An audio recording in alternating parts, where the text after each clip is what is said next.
Hello and welcome to episode 1 of Selflane Point of Sale Podcast. My name is Kevin Zhou. I'm the co-founder for Selflane, and joining me is Isaiah Simpson. Hey, Isaiah. Hey, Kevin.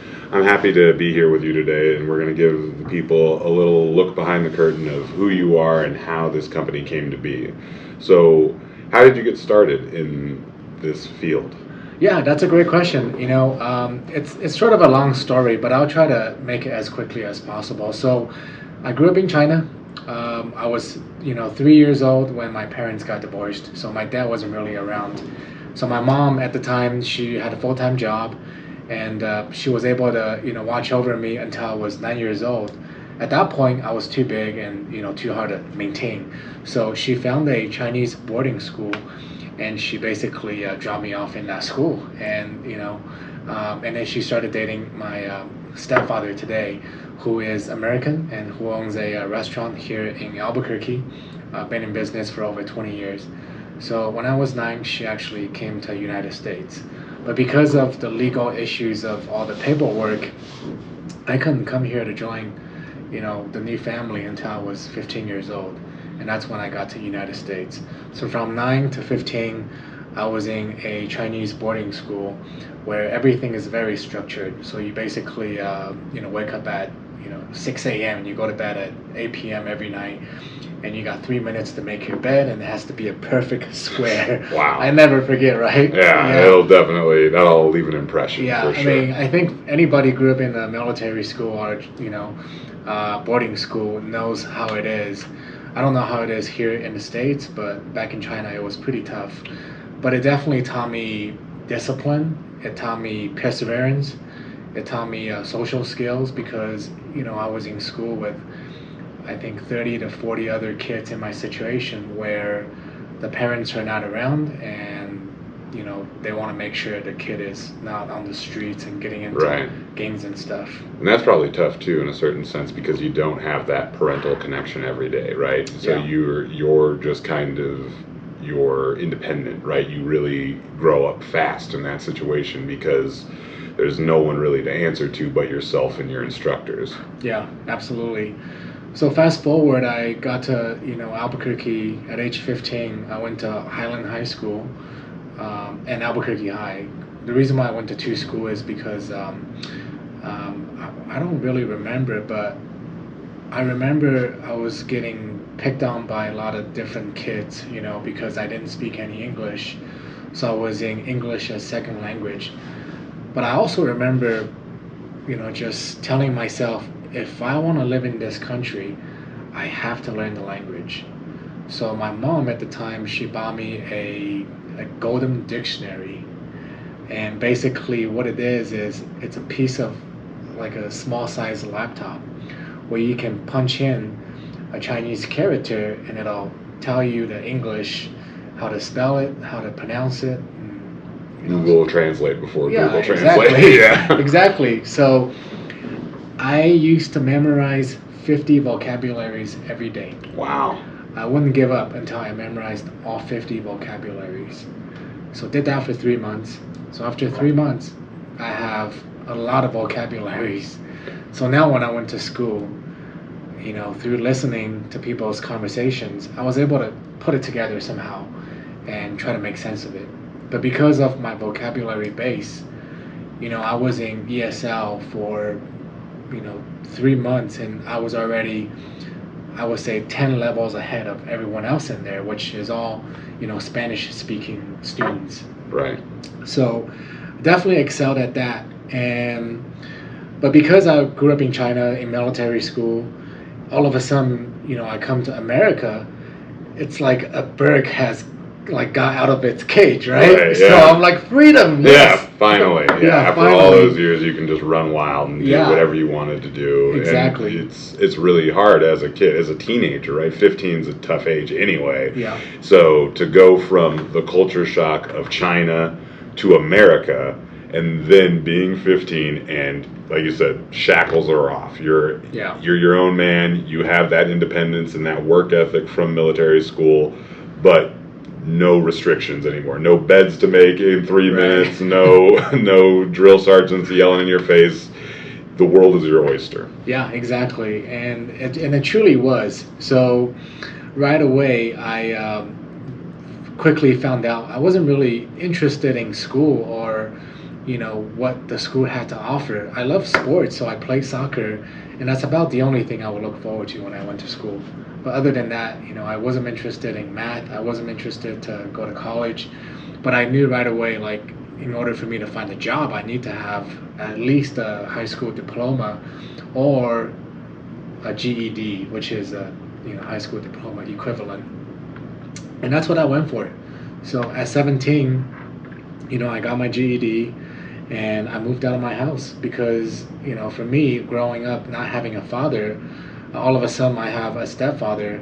That was also pretty difficult for me because my mom will always get into arguments with my stepfather because he had high hopes for me. He wanted me to go to college and become a doctor or lawyer, just like every other Asian parent out there, right? Right. But that wasn't me. I couldn't do it. And, Yeah. They would get into these fights, and I would just be, in my room listening to them, fighting, and it was not fun. Let me just say that, right? Right. And so I decided to move out, and my mom actually, through her connections, found a Chinese restaurant that was able to, provide boarding for their workers. So I got a job with these guys, and so now I'm living in this apartment with 4 other Chinese men Yeah. that came from China, Yeah. and the 5 of us live together. We go to work together every day at this restaurant called the Mandarin Express in the Commonwealth Mall. I never forget, And since I was the youngest kid, and I'm at the bottom level, so they had me do all the dirty stuff, right? So Yeah. washing dishes, chopping onions, Yeah. chopping cabbage. Yeah, grunt work. Yeah, exactly. But I knew I need to stuck it out to have enough money to get myself my own place. So I would work there, and I also got a job at J.C. Penney's at the time, and it was during the Christmas season, so you could get a job at any retailer like J.C. Penney's, and I was at the shoe department, so I sold shoes. I made a lot of friends that are Americans, and my English continued to improve, and pretty soon, I decided to just quit the restaurant job because I was making more money selling shoes than getting, I think at the time, $5.50 per hour at the Wow. Chinese restaurant. Yeah, and you didn't have to chop cabbages anymore. No onions, no cabbage.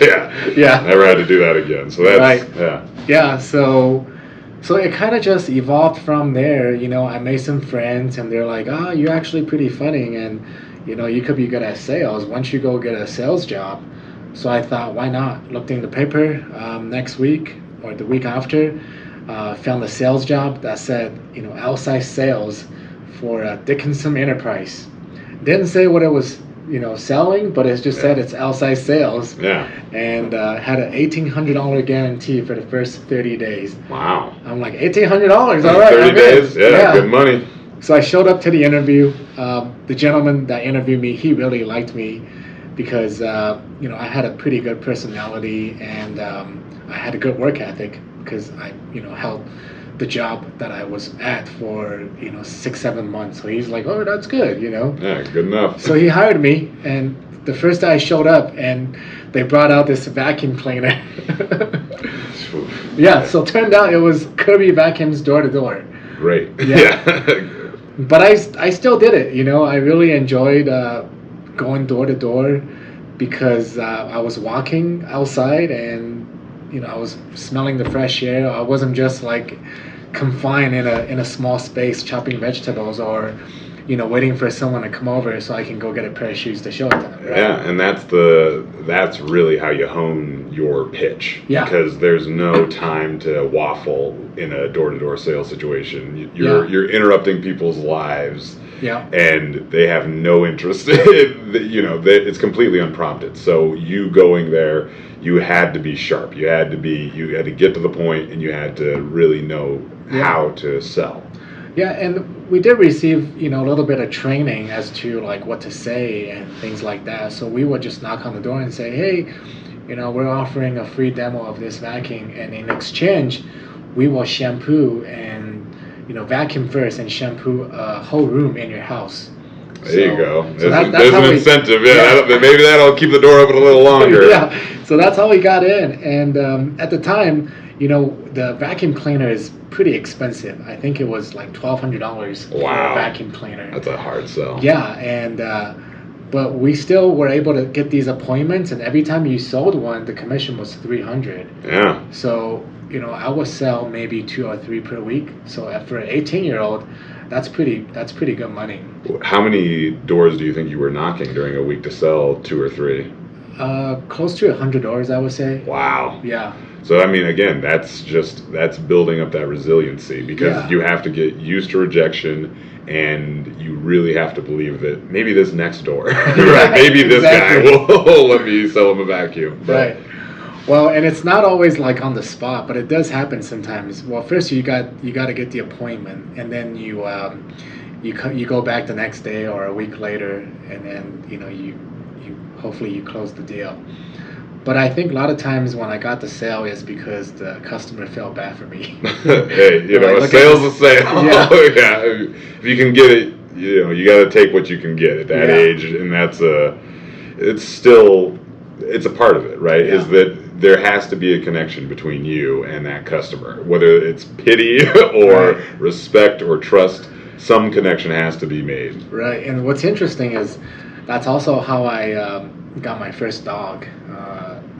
I was walking one day on 98th Street past Central, and I remember I pulled up to the street. We park at the end of the street. We start walking from one side and then make a U-turn to the other side. And all of a sudden, I saw this dog started following me for a few streets, and I opened the door. It jumped in my car, and it became my dog ever since. It was a beautiful blue pit bull. Oh. I didn't even know what kind of dog it was until my roommate at the time told me that's a pit bull. Yeah. It had its ears kind of chopped up wrong. Oh. You know how they make the ears pointy. Yeah. But this dog, his ear was just like kind of like a square.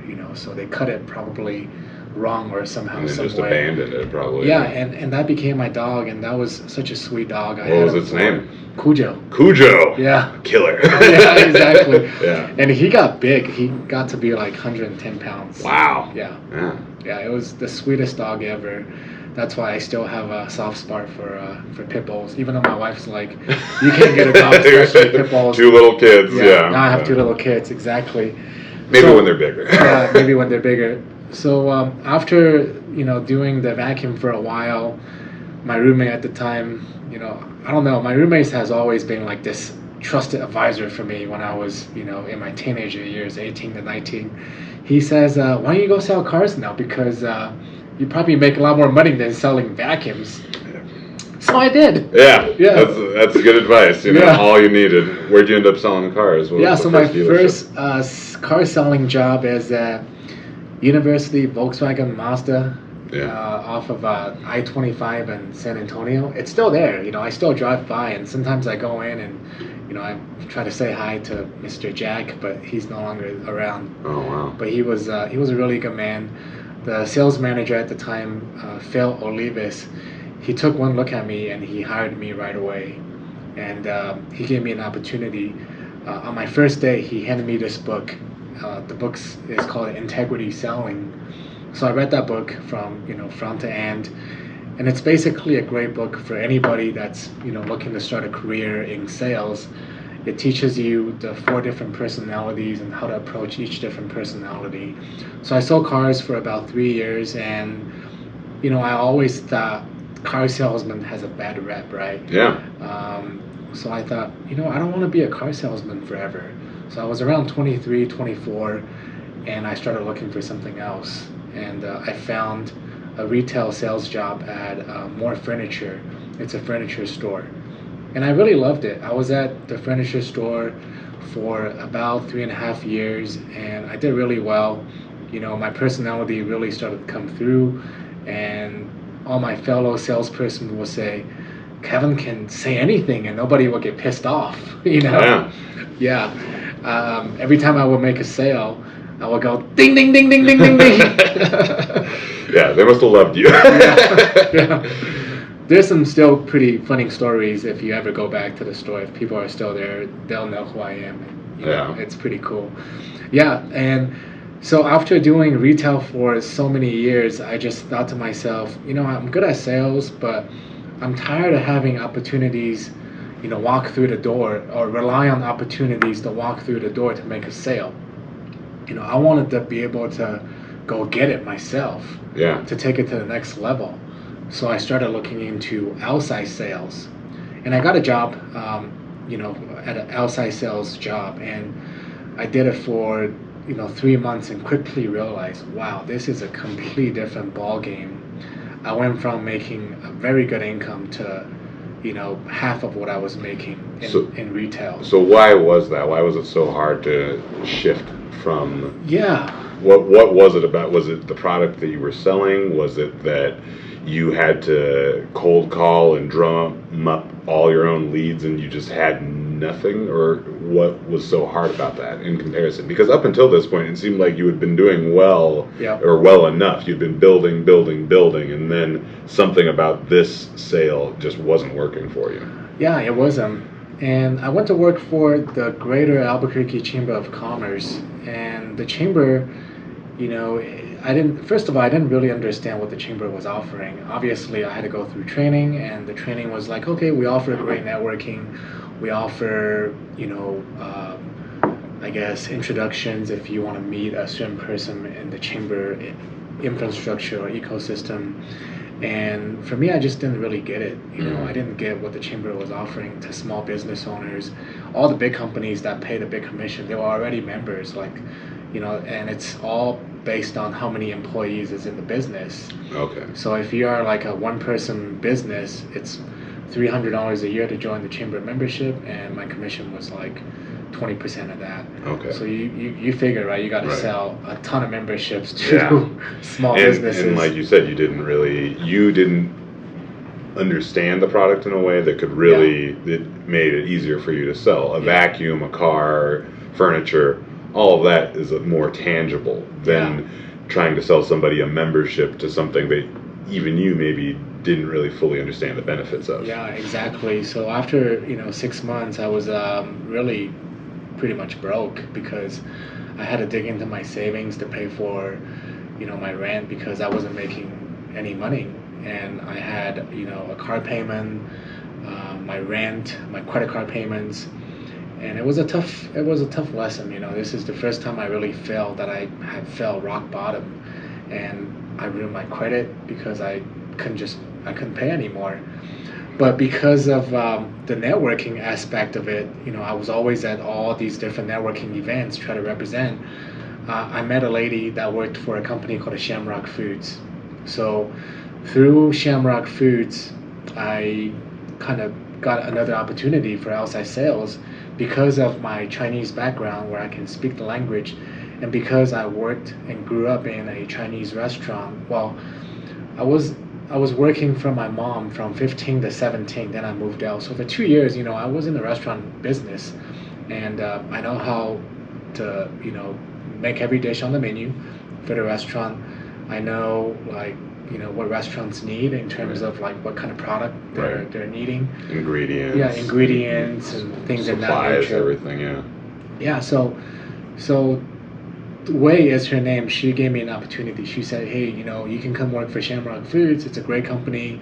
You have benefits and everything else, and we'll give you a guarantee for 6 months. So I'm like, great, let's do it. So I got hired on at Shamrock Foods, and my world really started to change because of that job, because Shamrock Foods really has something to offer, right? They had groceries to sell to restaurants. Right, yeah. It's exactly. a real thing, yeah. It's a real thing. And you get to see it, again, from soup to nuts. You see the whole process. You see where the food comes from that is then being served in those restaurants. Yeah. So it's not some nebulous thing. It's a very real process that you're a part of, and you can feel the value that you're providing for people. Yeah, so I loved it.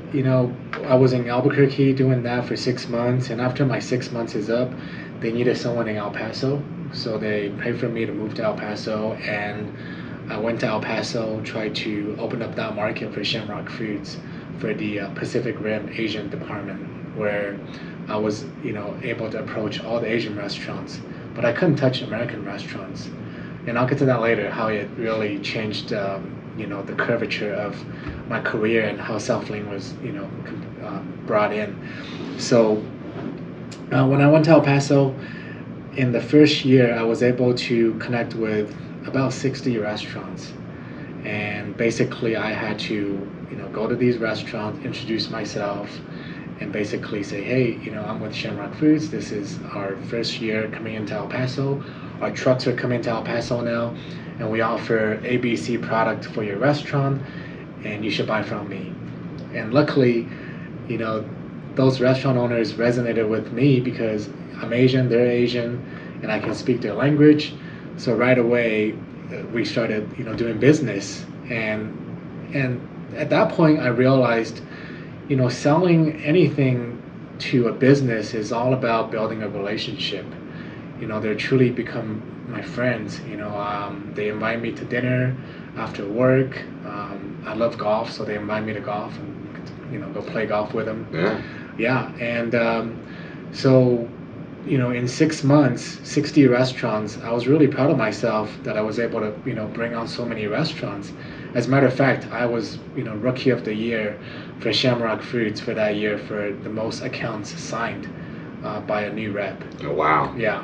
Yeah, that's a big accomplishment. And I think it really does bring together what your strengths are, where it's about building a community, finding relationships, and really the interpersonal side of it, right? Where it goes back to what you were saying about the integrity of sales, where you're really treating them like people. You're not just trying to make a quick buck off of them. You really, there's a relationship there. You see them still, and there's no bad blood. They don't feel like you got one over on them. They feel like you guys were able to come to a mutually beneficial solution to whatever your problems were. Yeah, absolutely. Just like any good things or sales, there's always challenges, right, along your journey. And one of the challenges with selling groceries to Asian restaurants is that it's a highly competitive world, and restaurants, they have a very thin bottom line and margin, so every penny counts. So Shamrock Foods was doing a great job trying to bring their price down to match what the Asian restaurants are getting from the Asian suppliers, but it still wasn't enough. So I will always run into issues, try to compete on pricing against another supplier. And for example, a case of chicken when I was in that business was around $40 from Shamrock Foods, and that's at a very, very low margin, about 8%. Where the Chinese company can come in and say, hey, we can sell it for $35. So, even though we have a great relationship with the business owner, but still, $5 a kid, the bottom line is the bottom line.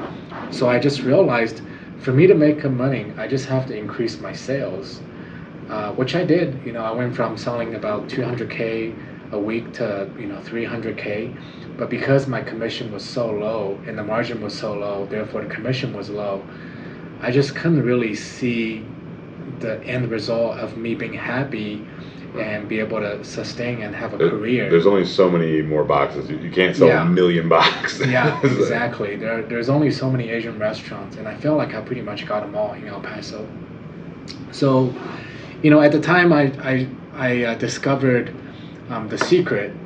Through my struggles, one of my friend, Robbie, and he has shown me the movie The Secret, and basically it taught you visualizing and believing in something that you don't have yet, but picturing that it's as if you already have it. So I started to visualize having a family, kids. I started the vision board of having a house and all these different things. And I just really believed I can have all that if I just worked hard. And one day a gentleman came in to pitch, credit card processing as I was sitting down ordering, groceries for this restaurant. And immediately a light bulb went off in my head. I'm like, wow, what is this? This is some form of service that this guy's trying to pitch to this restaurant. And I know 60 restaurants. I know I can most likely pitch the same thing and make a career or some commission out of it, right? Yeah. So I approached that gentleman. I say, hey, I'm Kevin, and I know 60 restaurants. Whatever you're doing, I'm really interested and curious about, what is that, right? And he said, well, this industry is invitation basis, and you kind of have to be under someone to get in. But you can be under me. So he gave me his card. Mm-hmm. But on his card, there's a company name, right? Yeah. So I researched that company that night on Google. Yeah. And I found a hiring agent. I was able to get on a call with him the next day. Yeah. And because my background in sales and I had 60 restaurants working with me, and because I have a personal relationship with the owner, which is what these companies are looking for, because they want to talk to the decision maker. Yeah, they want an in. They want you did all the legwork ahead of time. Yeah, exactly. You were just bringing them 60 clients essentially, and they don't have to cold call. They don't have to do any of the stuff that you did to get up to this point. Right. All paid off, and you already have a client list. You already have all these people you can sell to. Yeah. All you just needed was something to sell. Yeah, so I was a shoe-in basically. Got hired right away, and within the first 60 days, I think I brought on like 7 restaurants or something like that. And a few more months go by. I didn't really sign any more restaurants at that point, but I started doing a lot of research, because one of the first restaurants I signed up, I got a call from the owner. He says, "Hey, I didn't really save any money because you told me you were going to save me like $300 a month," which happened the first month, but after the first month, it kind of slowly went back up again. So that right away like raised an alarm for me, because for me, the only way to do business is to be honest and have integrity. And if you're gonna say something, you have to deliver, right? Yeah. So right away, I'm like, "Hey, this is not right." I call my hiring agent from that company. I said, "Hey, this is not right. You guys are raising the customer's rates, and he's paying about the same as before. So why do we switch him, right?" And he says, "Well, you don't understand. That's just how this business works. We're in this to make money. I got guys in New York that's making $20,000 a month in residual. Yeah. Isn't that what you want?" Sure, yeah. Yeah, I mean, that is what I want, but I don't want to do it this way. Yeah, right? You want to do it the right way. I mean, and again, from your basis, you have this understanding of the integrity of how you're supposed to sell things to people. So you don't want to do that bait and switch. You want to be upfront from the beginning. Yeah. And you've already, at this point, you've seen how hard it is to build that relationship and to have that portfolio, those people who trust you, and how that trust is more valuable than whatever those basis points is that you could sneak in on the back end. Yeah, I mean, trust is very hard to gain, and it's even easier to lose it, and you'll never gain it back. And your reputation, right? Everybody talks to everybody. But for me, like, that's just how I was brought up. Growing up in a Chinese military school, they taught me a lot of good values, and to be honest, and work hard, and so all these things really stuck with me to heart, and I'll never lose that, So I did a lot of research. I love the industry. I love the credit card processing industry because of the freedom that it offers, the residual, because in sales, as you know, a lot of sales, you sell one and you don't get paid ever again. But in credit card processing, where you land one client, as long as you maintain that relationship and you are honest and you make a decent profit and you take care of them, they'll stay with you forever. Yeah. Right? And that's what the beauty is you work hard and you maintain this relationship, so you get paid every single month. So I love the industry. So I started doing research on which company are good to be with and that are honest, right? Right. And I found a company, and at the time, it's a W-2 position, which is also pretty rare.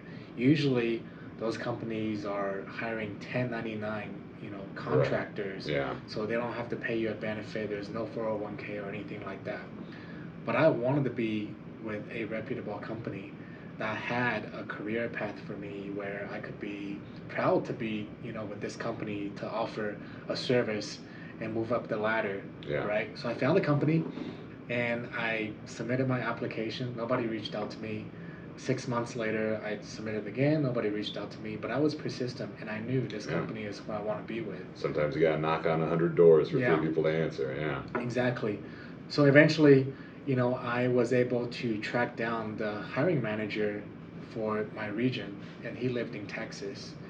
And I was able to get in contact with him and told him my story, and he hired me. And that changed my life. It really put me on a career path. I then moved back to Albuquerque, and I knew this is what I wanted to do. So I went to work really even harder, right? And I was bold because I truly believed that this is the company to be with for, any business, because they will not raise your rates behind your back. They will stand behind their words and give you, a promise of, your rates, and they will also promise me as the salesperson, my residuals and guaranteeing that. Yeah. So that was really refreshing. And I worked at this company for 2.5 years, and my first year I was, number 10, top 10 rookie in the country. I got on stage of 13,000 or 1,300 employees or salespeople around the country. So competing at a high level. Yeah, exactly. I loved it. So 2.5 years into it, this company was acquired by a much bigger company, and this big company was the company we were selling against that had all these, unfair practices. Yeah. So at that time, I knew it was time for me to leave, right, and start my own thing.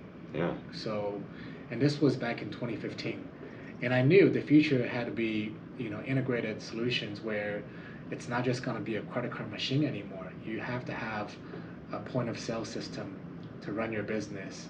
Yeah. And you have to have online ordering going into, the future, and it has to be one system to handle everything. So obviously I'm not a technical person. I never even finished high school. Right. I have my GED. Yeah. And at the time, I just went back to the secret. I just envisioned myself partnering with someone that had the capability to, code, to be able to do magic with codes and to make a point of sale system. And I would tell my friends, this is what I want to do. I want to be able to, partner up with someone to create my own POS system. Yeah. Yeah. And when you have, when you believe that could happen, and you just, pray on that every day, the universe kind of just makes magic happen. Yeah. I mean, that's what they always say, right? Yeah. Luck is when hard work meets opportunity. Yeah, exactly. So one day I had my office downtown at the time. It was on a Sunday. I had to go in for some work. So I was working on a Sunday, and there's nobody in the building but me. And all of a sudden I see this gentleman walk in with his mom. And so I approached him. I say, hey, you're working on a Sunday too? He goes, yeah, I'm here with my mother. I just started my business. I had to get her blessing for my business. So I go, oh, what kind of business is it? What do you do? He goes, I'm a software developer.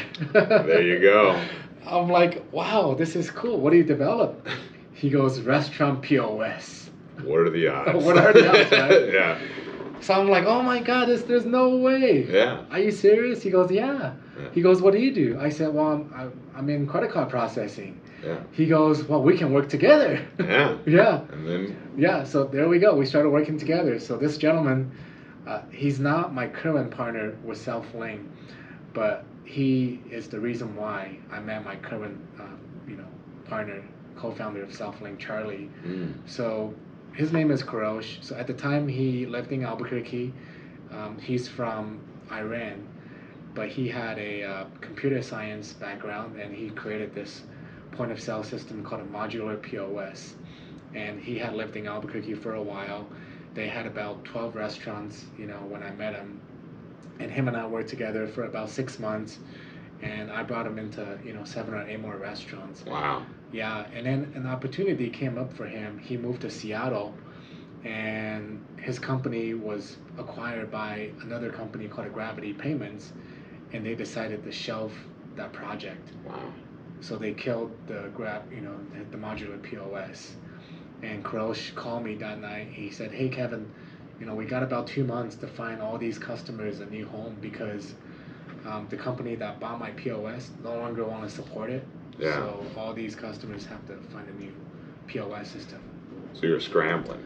Yeah, I was scrambling, but Kurosh called me a week later and say, hey, I might have a guy that you should meet that has a coding background, and I met him through some networking event. I was coaching him on how to integrate car payments to a system that he's building.